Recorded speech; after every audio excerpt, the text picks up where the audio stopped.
अस्सलाम वालेकुम, this is फिलहाल मेरी सरकार। और भाई आज की इस वीडियो के अंदर जो फोन मैं अनबॉक्स करने वाला हूं ये एक ऐसा सेल फोन है जिसको बनाने के लिए इसकी बॉडी के अंदर कागज का इस्तेमाल किया गया है। मैं मजाक नहीं कर रहा, ये वाकई ऐसे ही है। और भाई असद अगर हमारी तरफ आज ये फोन फेंक दे, बड़ा अरसा हो गया था हमने फोन पिकवाया नहीं था क्योंकि मेरे मुंह पे 2-3 बार लगा, उसके बाद हिम्मत ही नहीं हुई, यकीन करें।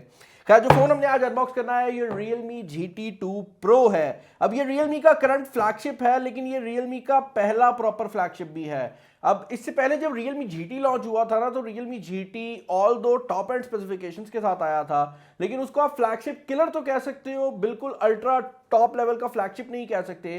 क्योंकि आजकल ट्रेंड है कि हर एक कंपनी की तरफ से जो उनका सबसे महंगा फोन आता है ना, वो कुछ ना कुछ इनोवेशन लेकर आता है। जबकि Realme GT के अंदर हमने इससे पुराने वर्जन में नोटिस किया था कि वो एक बहुत ज्यादा वैल्यू फॉर मनी डिवाइस थी, लेकिन उसके अंदर कुछ ऐसा नहीं था जिसके ऊपर वो कह सके कि भाई ये हमने पहली बार किया है। लेकिन इस मोबाइल फोन के अंदर 3-4 चीजें ऐसी हैं जो कि दुनिया में पहली बार Realme ने ही की हैं, जो कि एक बड़ी इंटरेस्टिंग चीज़ है। क्योंकि जनरली ऑनलाइन ब्रांड्स की तरफ से हमें वैल्यू फॉर मनी ज़्यादा मिलती है, जबकि इनोवेशन जो है वो थोड़ी कम मिल जाती है। आप देख सकते हैं क्योंकि इस मोबाइल फ़ोन को, जैसे मैं बता चुका हूं कि कागज़ के यूज़ से बनाया गया है, तो उसका जो बॉक्स है उसको भी उसी टाइप का जो कलर स्कीम है वो दिया गया है।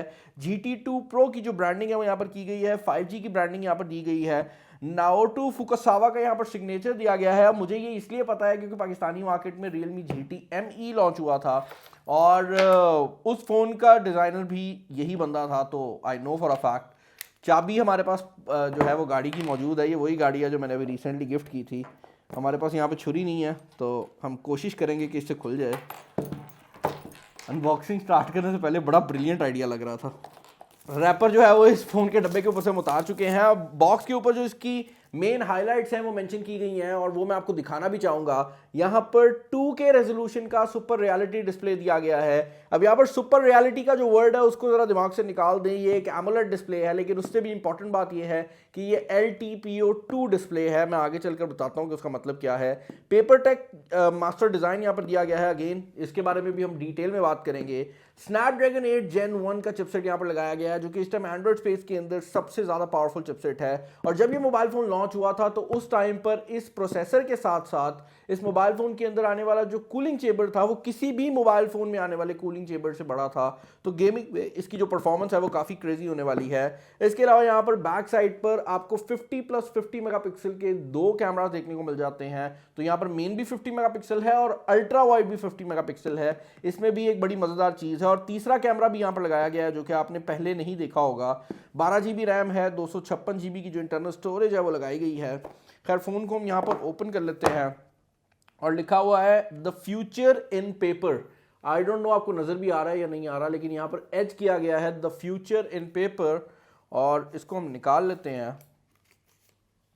यहाँ पर भाई आपको सिम इजेक्शन पिन देखने को मिल जाती है, कुछ क्विक स्टार्ट गाइड्स हैं and that is pretty much it. अगली चीज़ जो कि आपको बॉक्स के अंदर देखने को मिलती है वो है आपकी डिवाइस। इसको हम टर्न ऑन कर लेंगे।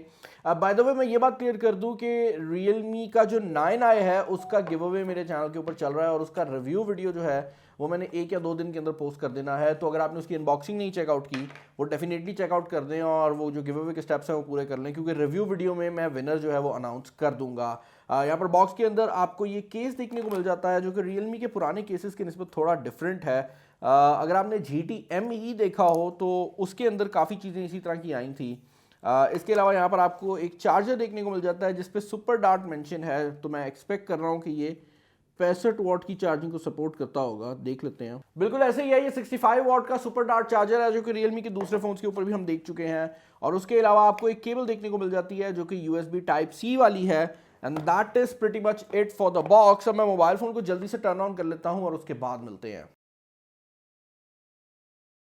ओके भाई, फोन यहाँ पर हम फाइनली रेडी कर चुके हैं और इस मोबाइल फोन के सबसे पहले हम यहाँ पर जो डिजाइन है उसको देखेंगे। इस मोबाइल फोन के अंदर आपको जो बिल्ड है वो मेटल की देखने को मिलती है, लेकिन अगर आप बैक साइड पे जाते हैं ना तो ग्लास बिल्ड दी गई है और ना ही प्लास्टिक बिल्ड दी गई है। मैंने जैसे आपको बताया है कि इसके अंदर पेपर का यूज किया गया है, तो बेसिकली इसकी जो बैक है वो फील वाली साइड से तो आपको किसी हद तक लेदर राइट वाली जो फील है वो प्रोवाइड करती है। तो आपने वो जो फेक लेदर नहीं होता उस टाइप की फील आती है, लेकिन एक्चुअल में ये जो मटेरियल है ये बायो पॉलीमर है। और इसके अंदर हुआ है कि बेसिकली पुराना जो प्लास्टिक है उसको रिसाइकल करने के लिए तोड़ के छोटे छोटे चंक्स बनाए जाते हैं और उसके बाद उसको एक मटेरियल में कन्वर्ट करने के लिए जो दरमियान में बॉन्ड है वो पेपर का लगाया जाता है। अब एटलीस्ट ये मुझे बताया गया है, मुझे भी एग्जैक्टली नहीं पता कि इसके पीछे प्रोसेस क्या यूज़ हुआ है, लेकिन इसको बनाने में कागज़ का इस्तेमाल किया गया है जिसकी वजह से ये जो ओवरऑल एनवायरनमेंट है उसको काफ़ी हद तक बचा कर रखेगा।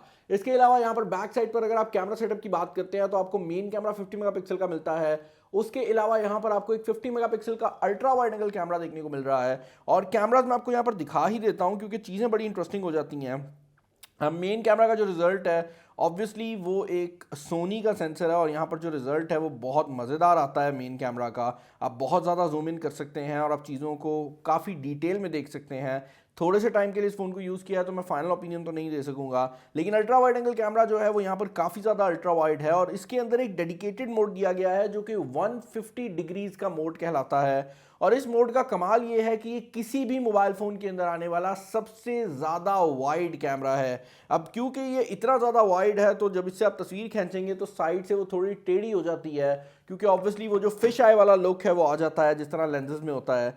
लेकिन इसका मकसद ये है कि अगर आप बहुत ज़्यादा वाइड एंगल इमेजेस खींचना चाहते हैं तो ये जो कैमरा है आपको वो भी प्रोवाइड कर सकता है। और तीसरा कैमरा अगर आप सोच रहे हैं कि क्या करता है भाई, तो भाई यहाँ पर जो तीसरा कैमरा दिया गया है वो है 40x जूम कैमरा, लेकिन ये दूर के लिए नहीं बल्कि ये माइक्रो के लिए यूज़ होता है।